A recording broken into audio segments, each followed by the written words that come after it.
This is the AI News Flash for August 27th, 9 a.m. UTC. First up, Salesforce and Anthropic have dramatically expanded their partnership with a new project called Claudeforce, unveiled alongside Salesforce's quarterly earnings, as CEO Mark Benioff pushed back against the so-called SaaSpocalypse narrative. The centerpiece is Salesforce and Claude, a plugin that ships with 37 pre-built sales skills covering meeting prep, deal health reviews, and pipeline updates, letting sellers query and act on live CRM data directly from Claude while inheriting their existing Salesforce permissions. Salesforce's Patrick Stokes said a seller's typical morning of clicking through records, roughly 10,000 clicks, can now be executed by Claude in seconds, arguing the company's value lies not in its UI but in its data, metadata, and years of encoded workflows.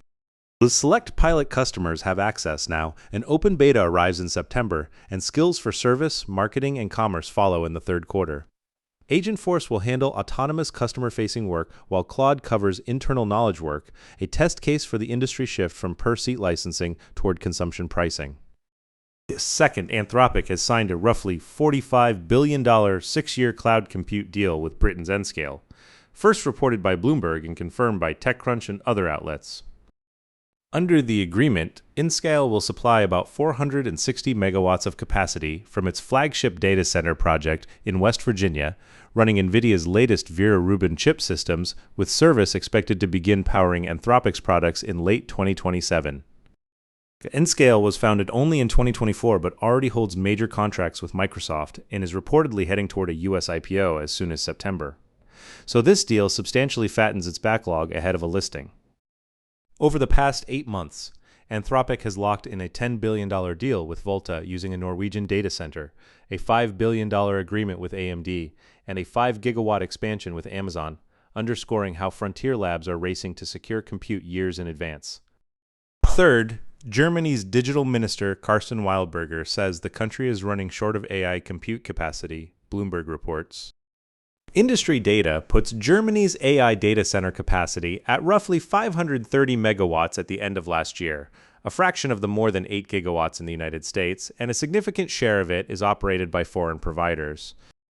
In March, the cabinet approved targets to at least double overall data center capacity by 2030 and quadruple the capacity earmarked for AI, and Wildberger has repeatedly warned that relying on foreign AI infrastructure means limited visibility into the systems and the risk of access being cut off at short notice.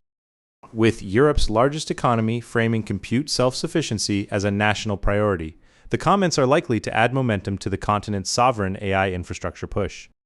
Fourth, the president of Huawei's healthcare business says the Chinese tech giant plans more AI partnerships in the pharmaceutical sector. Reuters reports Huawei has been building out drug discovery applications around its Penghu large model family, spanning target discovery, drug design, and clinical research, and says its AI-assisted drug design service contributed to the discovery of a new antimicrobial known as Drug X.